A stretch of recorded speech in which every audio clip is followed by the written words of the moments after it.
This podcast is part of the Blueberry Network. Blueberry.com is where listeners and podcasters come together. Check it out at blueberrywithnoease.com. So the Earbud U podcast, while fun to put together, doesn't run for free. And while we're happy to be a new member of the Blueberry Network, we'd like you, our faithful listeners, to do something for us. If you're thinking about engaging with podcasting either now or in the future, and you're stuck on a hosting company, Blueberry is for you. Look, there are a lot of podcast distribution companies out there that are going to make you a lot of promises. But Blueberry offers three things that made it my go-to when starting the Earbud U podcast. Number one, convenience. With the PowerPress plugin and WordPress integration, it works with around 90% of all websites out there. Number two, optimization. Yeah, it took me a while to accept that Apple and iTunes pretty much rule the roost when it comes to podcast distribution. But after I came to that realization, Blueberry was great at making everything very, very easy. Number three, publishing and distribution is simple. Look, I have a lot of stuff going on in my life. I design corporate trainings, I give speeches, I write blog posts, and occasionally I get to see Mrs. Earbud U and the kids. But with Blueberry, publishing my podcast was done and over in 3 easy steps. No muss, no fuss, no bother. Look, head on over to blueberry.com, no ease, and type in the promo code earbud_u, and they'll give you a month of hosting service for free on me. You can't beat that deal with a stick. That's blueberry.com, no ease, and type in the promo code earbud_u. And now, on with the show.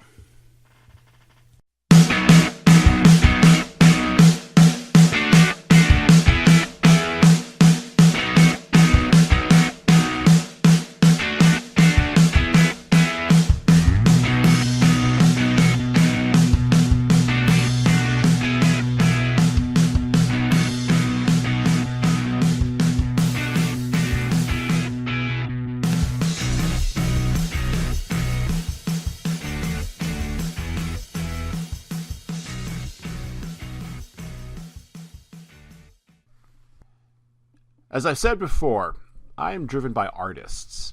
I'm driven by observing the art-making process and the connection between getting paid and getting to do what you love. Welcome to the show. This is Earbud U, Season 3, Episode number 3.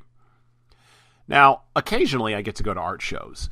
And as a person who has a Bachelor of Fine Arts with an emphasis in printmaking and drawing, art shows are amazing to me. Now, last summer, I attended a show that featured the art of our guest today, Gianna Putrino. Now, Gianna is a contemporary artist, which means she draws large-scale work, but her work is figurative, not abstract. Now, don't get me wrong. I'm not saying that abstract pieces aren't artistic and that they're not artwork, but I am saying that I'm tied philosophically to the figurative tradition in the fine arts, and artistically, too. I can't tell you the struggles that I had in art school at college with the human figure. I really can't describe the trouble that I had, drawing just the right finger or just the right hand or, erasing and redrawing, an arm multiple times over and over again. Well, there are a few people who could tell you. Nick Jackson, who we interviewed last season, could definitely tell you about that. Occasionally he was the one sitting next to me, erasing and redrawing himself. Anyway, Gianna is tied philosophically and artistically to the figurative tradition as well.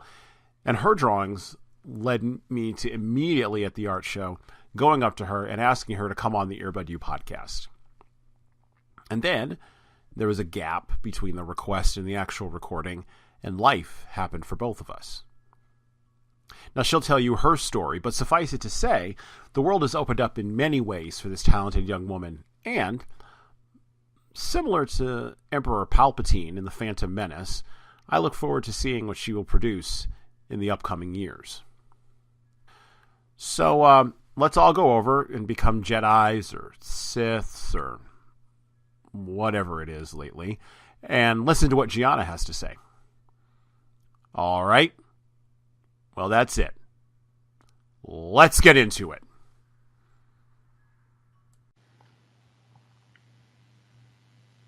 Welcome to Earbud U, Season 3, Episode number 3. Get your knowledge on through your earbuds. Our special guest for our show today was an emerging local artist in the Binghamton market. Now she's down in New York City, Gianna Putrino. Now, I've taken all this information that I'm about to read to you, and she's going to give us a much better introduction of herself from the Broome County Arts Council website, and I'll have a link to that below the doodly-doo, below the show notes for the show. But from the Broome County Arts Council website, it says, quote, Gianna Putrino is a recent graduate from SUNY Oswego, where she received her BFA in studio art and a minor in art history. Her inspiration comes from her love of the human body and her obsession with detail and realism. Her work deals with concepts of identity and her own battle with the identity expectations of today's society. Referencing form photographs allows her to explore this personal and psychological level in a realistic and representational way.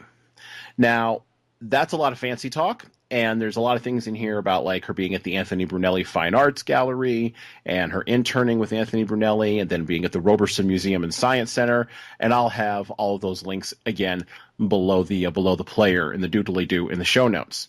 But I want to say I went to a local exhibition of Gianna's work, and it was these beautiful, large, full-scale graphite drawings. It was absolutely astonishing and amazing, the work that she was putting out. And literally the second that I saw her work, I said, I got to get her on the podcast. My folks got to hear from her. She's an emerging artist. She's in that millennial / post-millennial, whatever. I don't know what the generational designations are, but she's in that spot, and she's doing some really, really hot and awesome work. And I think that this young lady is really going to take off. And so I want you guys to really take a listen to her and really hear what she has to say.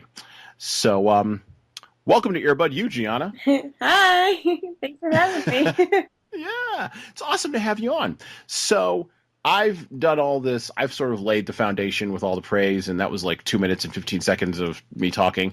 So in your own words, for our listeners, what is it that you do exactly? Well, I guess I would categorize myself as a realistic or figurative artist. I work primarily in drawing, but I am actually also starting to explore painting as well more. Now that I just recently moved to New York City, I am attending grad school at the New York Academy of Art, and I have to say that it has changed my direction drastically. Obviously, it was a big change, and so I'm down here learning from the best. My personal work has been put on hold for the time being while I'm going through these sort of fundamental stages in the graduate program. But I should be getting back into more personal work as the semesters progress. Awesome. Now, some of my listeners are involved in art. Some of them aren't involved in art. Some of them have no idea how an artist develops or progresses. And you said a couple of things there that as a person with a printmaking background and a BFA, I know about the progression that happens from being an undergraduate to being a graduate. And I know about that intimately, but some of our listeners don't. So you talked about your art growing. How does that happen? I know it's really tough to put it in words, but for our listeners, like what kind of changes do you see? Can you give us an example of what kind of changes you see happening in your work? Well, as I finished my undergrad, I was brought to a certain level conceptually and technically in my artwork. And being in grad school and being in that certain academic setting is going to sort of expose me to sort of like it's going to expose me to more than what I got from my undergrad. I'm going to be learning much more traditional technique, much more focused.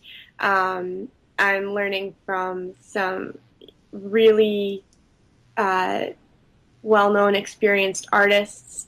And the fellow students that I'm working with are crazy talented. They're so amazing, and it's very inspirational to be in this environment and to be around this all the time is really motivating. And I'm going to have the foundation that I got from my undergrad, and it's just going to build from there. My technical experience is going to grow and improve, definitely, but also my conceptual thinking. Being in New York City, I mean, this is the epicenter for art and for contemporary art, and to have that at my fingertips is going to just expose me to so much, and I'm going to learn so much from just being here. And that's going to affect my growth, obviously, as an artist. Right, and you sound as though you're really excited about that growth and yeah. about what's going to happen. Yeah. You know, now you said it's inspiring and motivating to be around all those people, and maybe because I was so intense, I'm intense with almost everything that I do. So maybe I'm extrapolating from the individual to from my individual experience to your individual experience, and that's always a bad thing. But as an artist, do you feel as though you're in competition with those other artists? Like, do you feel like it's like you went from, being in, to make it a sports analogy, from being in the minor leagues to being in the NBA? I mean, now you're like, it's no longer, or maybe, the minor league baseball to like Major League Baseball. Now you got to up your game a little bit. Yeah. Do you feel as though it's like that, or is it more like, hey, we're all sort of hanging out and it's kind of cool? And I think right now it's a little more, there's a more sense of a camaraderie because we're all students and we're all in school right now. But I mean, yeah, it definitely is intimidating because everyone here is just so extremely talented, and it is intimidating, and I am a competitive person by nature. But one of the things that they try to stress in my program is to not compare yourself to others, because everyone is going to develop a certain level of skill, and skill only takes you so far in the art world. And there's a lot there are so many more factors that go into what makes a great artist besides skill. So if you're going to pair yourself to someone based on skill, you're only going to hurt yourself. Right. Because everyone is going to be doing so many different things and going in so many different directions, that really, you shouldn't be competitive. But, I mean, it's going to happen. Now, the New York Academy of Art. And maybe you can give us a little history on the school, sort of like how did you become? I mean, they didn't just reach out and pluck you and went, "Hey, Gianna's in Binghamton. Boom, we're gonna grab her." So boy, I wish it happened like that, for a lot of things. Yeah. But how did you happen to find the New York Academy of Art? I'm trying to think back to the academies of art that I was researching when I was considering going into an MFA program, and I believe the New York Academy of Art was one of them. But can you refresh me and let our listeners know sort of what their focus is and why you accepted going there? Well, the New York Academy of Art, I believe, was founded in the 80s. And I discovered the school through John Brunelli and at the Brunelli Gallery. He is a big fan of the school, and after seeing my work and letting him know that I was interested in grad school, he told me about their program and thought that it would be a good fit for me. And I had never heard of it before because it's such a small program, and it's, fairly new compared to other larger institutions. But I went home and I researched them, and as soon as I pulled up their website and I saw all of the student work that was being produced there, my jaw hit the floor. And I was just like, this is where I want to go. I really want to check this place out. And I went down for a portfolio review and a visit to the school. And after that experience and meeting the faculty, I was just like, I wanted it so bad. the Oh, sorry, go ahead. No, go ahead. No, you wanted it. You wanted it, and so you went down and you were like, okay, give this to me. Like, Yeah, I yeah, want this. Yeah. that's pretty much how it went. And the school is rooted in a heavy tradition of figurative art and traditional methods or techniques of creating figurative art, which is what I do. Right. So, what better place for me to fit in than there, I feel like. Mm-hmm.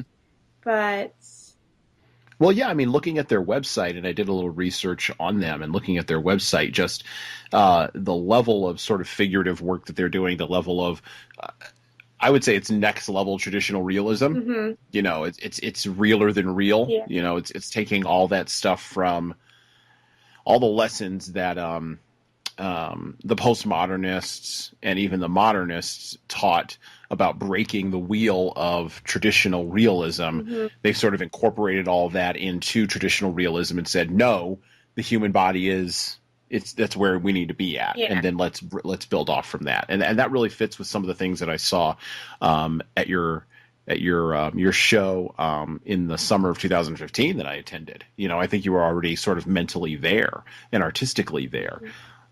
Okay. yeah, Well, let's walk back a little bit away from the New York Academy yeah. of Art. Let's walk back a little bit away from your BFA from SUNY Oswego. Let's walk back and let's talk about the origin of Gianna. Where did you come from? How did you decide that figurative art was going to be the place where you were going to make your stake? Because there's a lot of different forms of art, and we've had artists on the show before. I mean, we've had children's book illustrators, we've had folks who are printmakers and graphic designers. We've also had people on who are painters, and some sculptors. So how did you sort of walk through all that? And I love having artists on because it's a different way of thinking.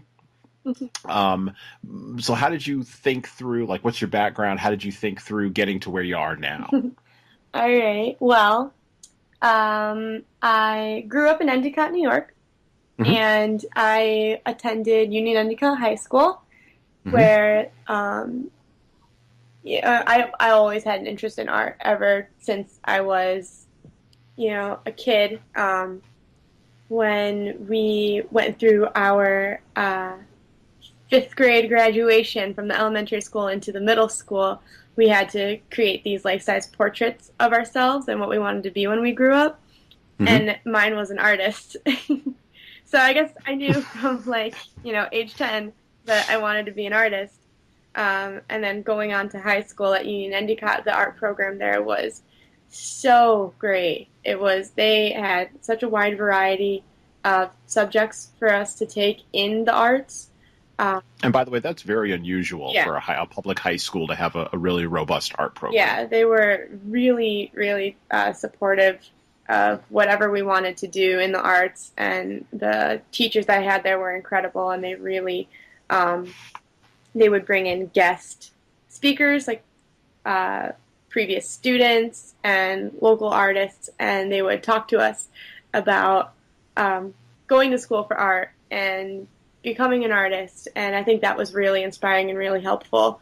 I actually went back recently, and I was one of those visiting artists, which was nice to go back to your alma mater, yeah. Kicking it. Like, hey, look, there's life after high school. Yeah, and it was great to be that person for a younger generation. I feel like I was just there, like sitting in those desks, listening to former students, and now I am one. But anyway, so well, I mean, isn't it nice to be sort of in that spot where it was interesting. Yeah, you can go back, you could say, hey, I carved my initials on that desk. Yeah. It was very inspiring, and I hope that I inspired the students there because I was definitely inspired as a student at Union Endicott to go into art. And I kind of knew I wanted to get into figurative art In high school, we Mm-hmm. explored figure drawing a little bit, but we didn't. Obviously, the school didn't have the resources for like legitimate figure drawing. They couldn't hire models and stuff like that, so we would like draw each other sitting at our desks and stuff like that. But I knew I wanted more of that, Right. and it was like I got a little taste, and I knew I wanted more, and so when I got to college, I went to Oswego, and immediately I just took advantage of the figure drawing department there, and I basically exhausted that department. It's never a bad thing. I mean, I'll tell you a story in a little bit here, but it's never a bad thing to exhaust the figure. They never get enough. There's Yeah. always, there's never enough. I took every single class I could with figure drawing. I ended up TAing for the figure drawing department, and I was did multiple independent studies with the head of the drawing department. His name was Juan Perdiguero. Originated in Madrid. He's from Madrid.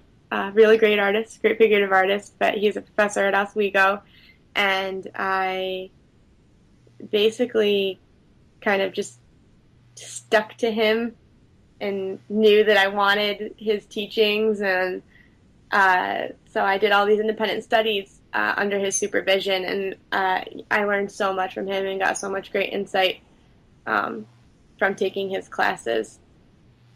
So, yeah, being at Oswego really drove that home, that desire for figurative art. I just took Awesome. took advantage of that to the fullest. Took advantage. Yeah, well, I mean, and it sounds as though like you really got all the value you possibly could out of your undergraduate education, and obviously that set you up for getting to the New York Academy of Art and really being successful there. Yeah. So, well, let's talk about some real stuff. Let's have some real talk. Yeah. All right. Projects. Okay. Mm-hmm. Let me give you a for example. Say I come to you and I want you to render a nude of, I don't know, a guy on a beach. Okay, let's take a nice neutral subject like that, or a woman on a beach, or a couple on a beach. Okay, and I'm a private client. I come to you because I've looked at your website. I saw you at your display at Anthony Brunelli. I've looked at the New York Academy of Art's website, and I've gone, I want to be in the Gianna Putrino business before she blows up too big and I can't afford her. So I reach out to you, I find you, or maybe I'm listening to the podcast. I'm like, hey, she sounds awesome. I'm going to go check out her website. I go check out her website. This is fabulous. I want her to do some private work for me. Mm-hmm. And you're in school, you're overwhelmed, you can't take it on, but just say, what the heck? How do you get started? How do you get started? Because I'm a process-oriented person, like the process of putting together the podcast or the process of putting together a blog post. Like these are the kinds of things that interest me. And as a printmaker, a former printmaker, process is very important to printmakers, as I'm sure you're aware. Mm-hmm. So what's the process like from start to finish if I reach out to you as a private client looking for you to do some commissioned work for me? Okay. Well, if anyone would be interested in commissioned work, they obviously could reach me at my email, which is on my website, but it's just my name, Gianna Putrino at yahoo.com. Mm-hmm. Good promotion, by the way. That's awesome. I'm going to ask you about the marketing in a minute. And I got to get that in there. And www.giannaputrino.com. There it is. There it is. But yeah, usually people will contact me, and we have a conversation about stuff that they're interested. Usually, people have an idea in mind of what they already want. They'll send me reference photographs of ideas that they may have, or if they have a specific photograph that they want me to render into a drawing, certainly that's a very easy way to go. Sure. But I've had people compile lists for me of like keywords that they think inspire this image that they have in their head, or they'll compile photographs. I had one client one time compile like a packet of his pictures and imagery and words and like drawings that already existed, and it was nuts. It was like a novel of Right. inspiration that they wanted for this piece, and it like they basically did my job for me. Mm-hmm. And I just had to. But those are the easy ones, right? Yeah. I mean, those are the ones where it's like, oh my gosh, you did all the reference stuff. All I have to do is show up and just draw really, really good. Yeah, basically. Yeah. Okay. But okay, and I'm assuming those are kind of the easier ones. Yeah. I mean, but let's say I'm a real pain in the butt. I don't use the other word, but let's say I'm a real pain in the butt. Yeah. Let's say I'm like, you're like, I can't wait to get that guy Jesan. I'm gonna take his money and then he gonna leave. Like, how do you? And I'm not saying that you have any clients like that. I'm sure they were all wonderful. I'm the host. I can say what I want. But I'm sure they're all wonderful. They're fabulous. We're not slamming any private clients you may have ever had. Not. But like, there's always people who are very specific. Is the word I'm looking for. Mm-hmm. How do you deal with very specific clients? Like, how do you couch them through your process? Couch makes it sound like they're actually going to be on a couch, but like coach them through is probably the word I should have said. It helps to have a timeline. Yeah. Okay. So I like timelines. I like having this calendar of things I got to get done. So usually if I have that for a client, then it's easier for them to stick to that as well for their expectations of me. Because, I'll have specific people sometimes who will, expect me to, like, have it done in a week or so, and it's just, like, the kind of work I do doesn't go that fast. Right, yeah. So I like to have a timeline, and I'd like to convey that timeline to the client so that we're both on the same page about how long this is going to take, what I'm going to be working on at specific times. I send progress photos to my clients a lot, and I'll let them know how it's going along the way, which they always seem to enjoy. Sometimes it scares them, too, because they see this, like, really ugly looking, underdrawing of something that's unfinished and doesn't look anything like what they want. And so sometimes they'll freak out when they see something like that, but, that's just the underdrawing, like step one to it. And then it's always good to have that back and forth as well, because they'll see it progress, and then they'll have ideas as it's progressing, and they'll have critique for it. And having that along the way is great because I can meet their expectations as it's working instead of just finishing the piece, and then they have all these problems with it afterwards, and then it's a pain in the butt to go back and retrace my steps. So I really like to have an active engagement with my client as I'm working on the piece. Absolutely. Well, this gets us into a little more of an esoteric area, but I think we got to talk about this. And I had a children's book illustrator on earlier, like I said, and I talked about this with every single artist I've had, and this is the business of art. And I'm not talking about like how you specific prices for pieces. People can find that on your website or reach out to you for that kind of stuff. But let's do a little bit of a deep dive into the philosophy of how you price. There's the internet. Let's be clear. There's the internet, and people can get stuff off the internet. People could commission you for a work and then scan it and then put it on Tumblr or God knows where else after they've already paid you. But then it gets further reproduction out of it. And you're a young artist, and so you've come up in, and the two artists that I've spoken to previously about this have both been a little bit older, and both remember a time when there wasn't any of this and are now transitioning into this. And so they're having some philosophical struggles around the business end of art with that piece. And they've been practicing professionally for a while.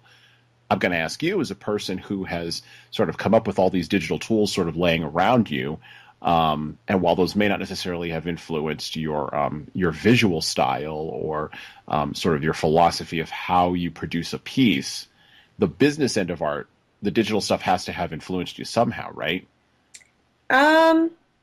Yes. I've definitely been more careful about what I do put on the internet. Okay. Right.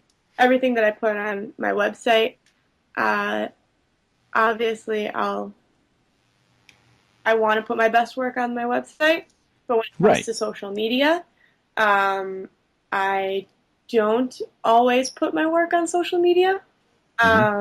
Sometimes I'll take progress shots, or I'll post sketches or details of the work as it's going. Because I have had issues with people taking my work from social media and using it for other things. So that kind of was a wake-up call and told me to get myself off of social media. Right, and we're not. I mean, and how do you charge? And part of the reason that I asked this question is my wife is a professional photographer. She's been a professional for like 20 years. She had her own business for 7. Photography, huge struggles on the internet. Huge struggles, particularly in an area like a Binghamton or a rural area where, at minimum, everybody with a camera can call themselves a photographer.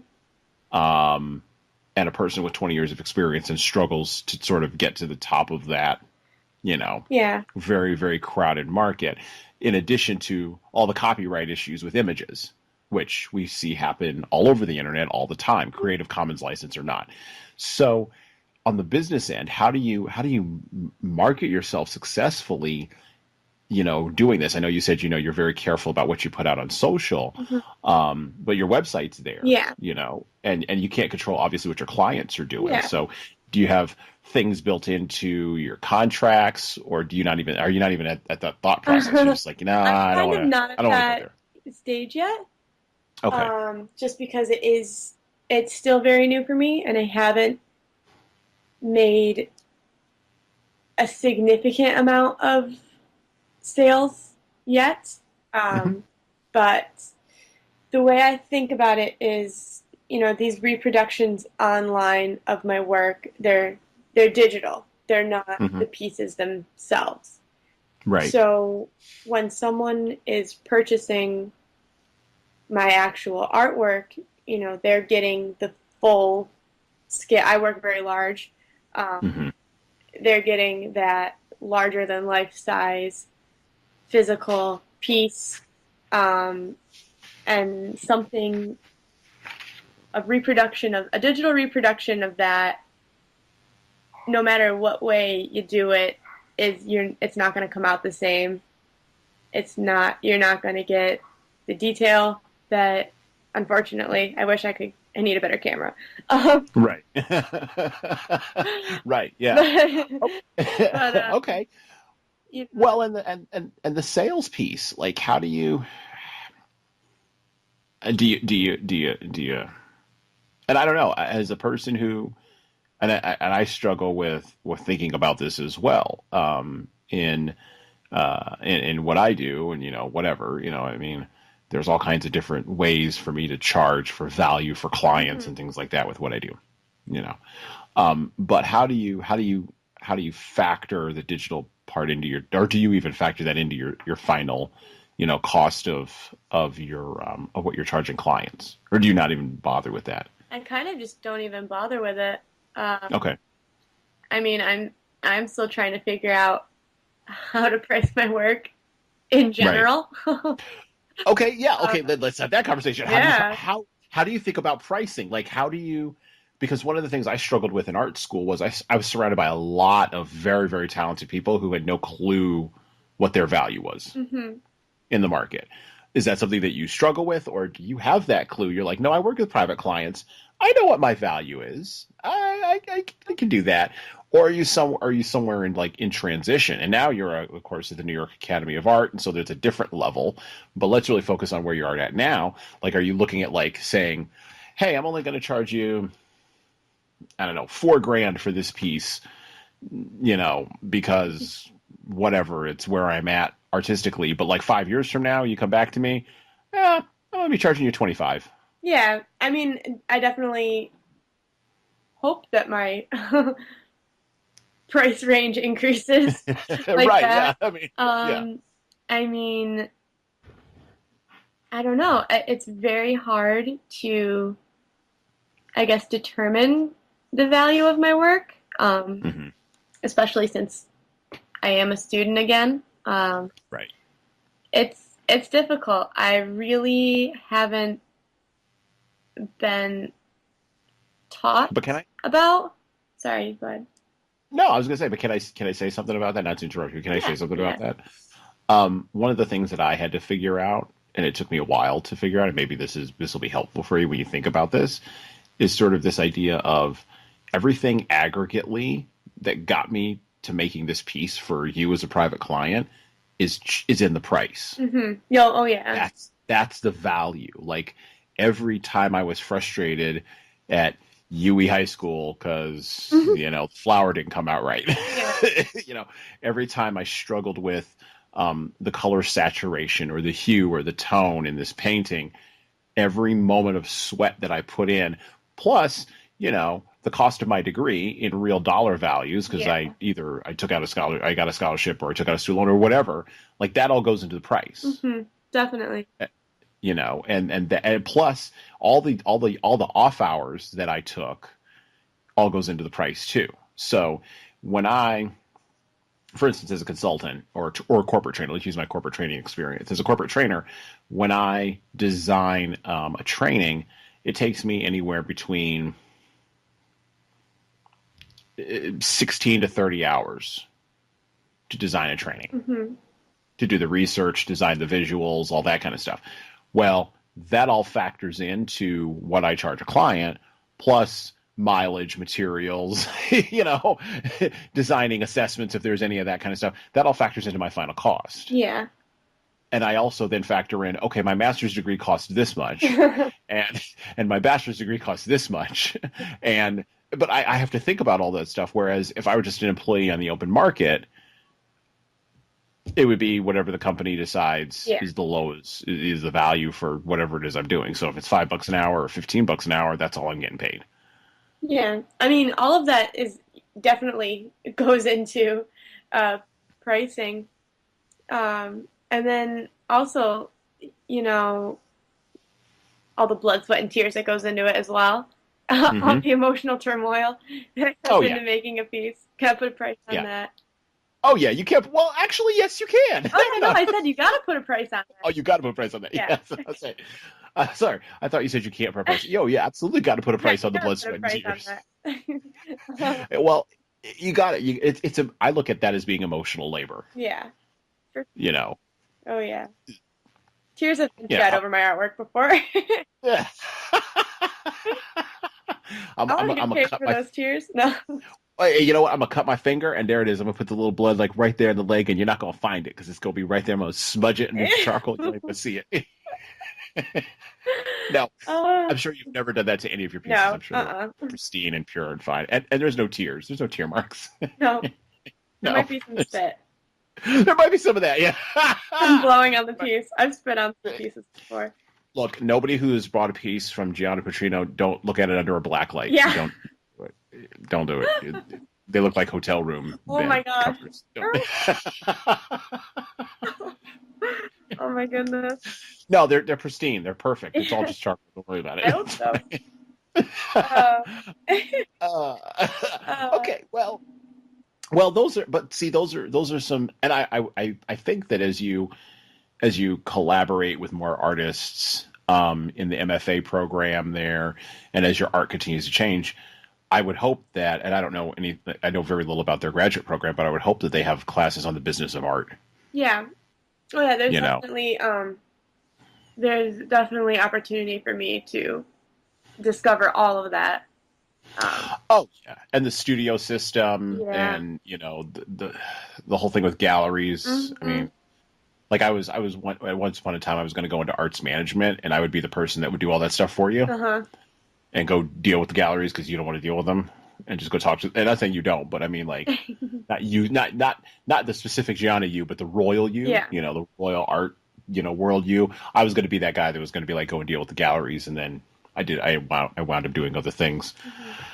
Because that's a whole different kind of structure, for what the gallery takes versus what you can charge. Which, I mean, you've experienced some of that with I'm sure at the Roberson Museum and Science Center and at Anthony Brunelli, right? Yeah. You had some kind of exposure to that. Oh okay. Yeah, for sure. Okay. So you work with clients, you work with private clients. Mm-hmm. I'm assuming I'm going to ask the conflict question. I'm assuming you have conflicts with them. This is after all a conflict resolution podcast, so I got to ask the conflict question, at least one. How do you deal with a client? Let me ask you a question. Let me break it down even further. Do you tend to avoid the conflict with the client, or are you more accommodating, or are you sort of like, no, this is it, and we're gonna take care of this? Like, how do you address conflicts with the client? I try and be as accommodating as possible. Okay.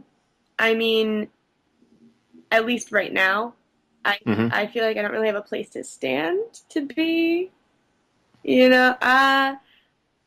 I'm still very new at this, so the way I see it is, I'd rather make a sale than,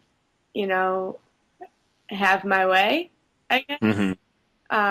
So if I've got to work, a little extra harder to appease this person, I mean, right now I need the money. I'm going to do it. Right. Yeah. Hey, we've all been there. I've been there. Yeah. But I mean, once maybe I figure this game out and I know a little bit more how to work with clients and how to make compromises with them, I could see myself being a little more confident, I guess, in that. But yeah, right now I don't think I have the confidence to tell someone, like, no. I mean, I would tell someone if I thought that, like, if they wanted me to put in this certain aspect into the piece and, if I thought it was going to look awful, right. I mean, I would use my... No, that house does not go there. Yeah. It's totally kitty corner, and there's absolutely no reason for that thing to be compositionally, this does not look good. I mean, I've done that before. That's okay. But if someone's like, I want this done by, Tuesday, and it's like, the piece still needs another 2 weeks to go, that's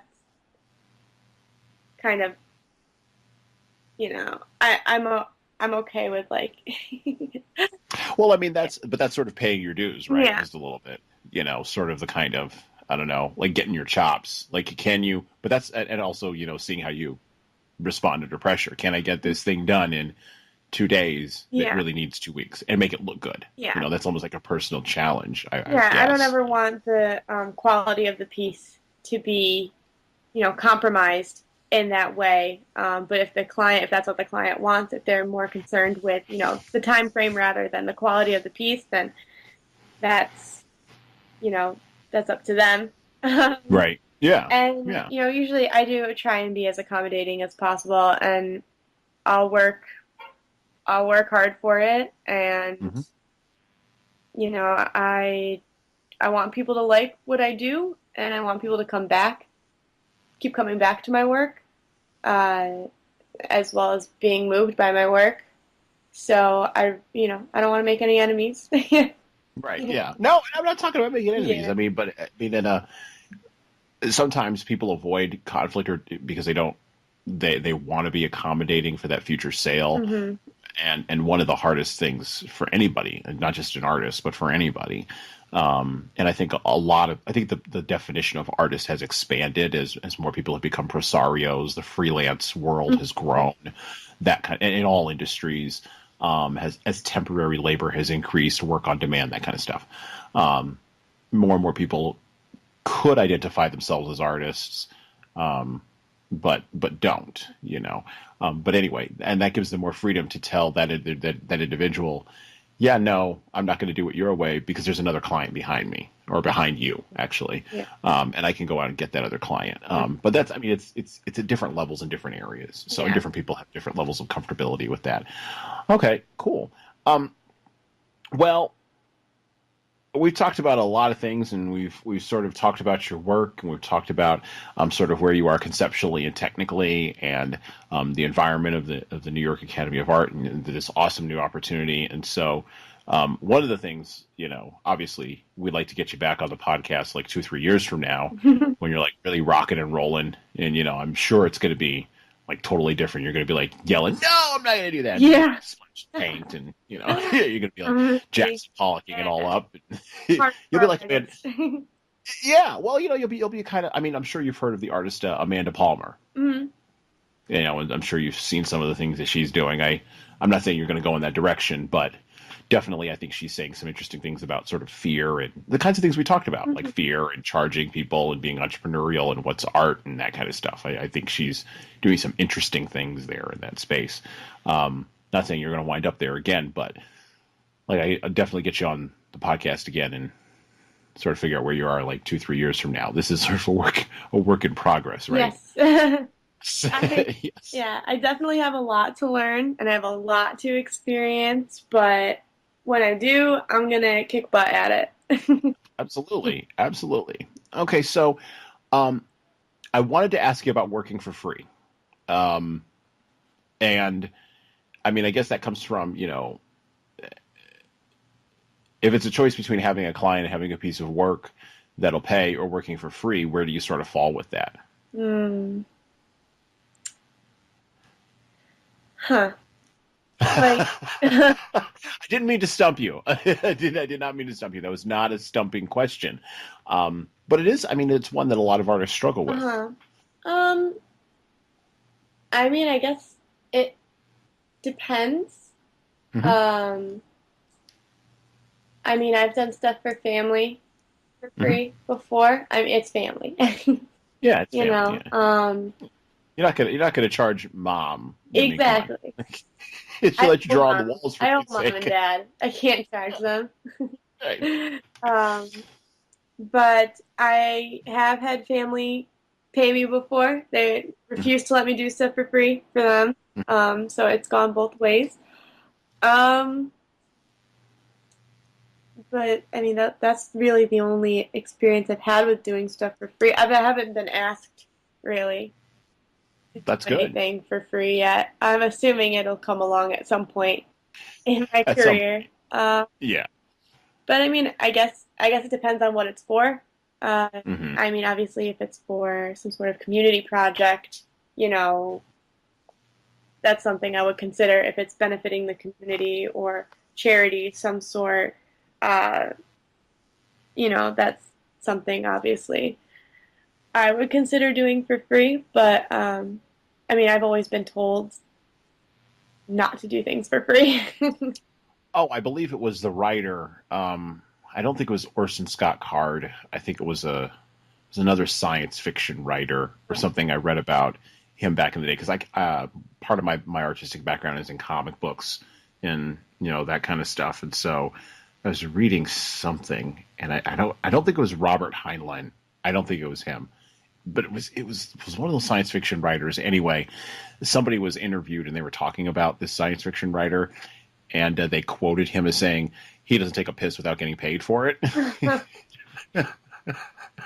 which has always stuck with me because he sort of really viewed his art as a product. And this is pre-internet, so like really viewed his art as a product, and was like, "No, are you gonna like?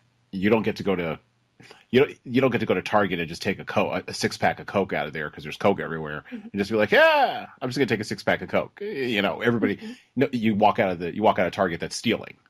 Yeah. And he looked at his writing and giving that away for free in that statement, not taking a piss without getting paid, as being a piece of art and as a product, I guess, the productization or the commoditization, to use the art theory word, the commoditization of an art product. And he looked at his writing as a commodity versus And maybe he also looked at it as an artistic product. I don't know. But that always sort of stuck with me on the giving away art for free kind of argument.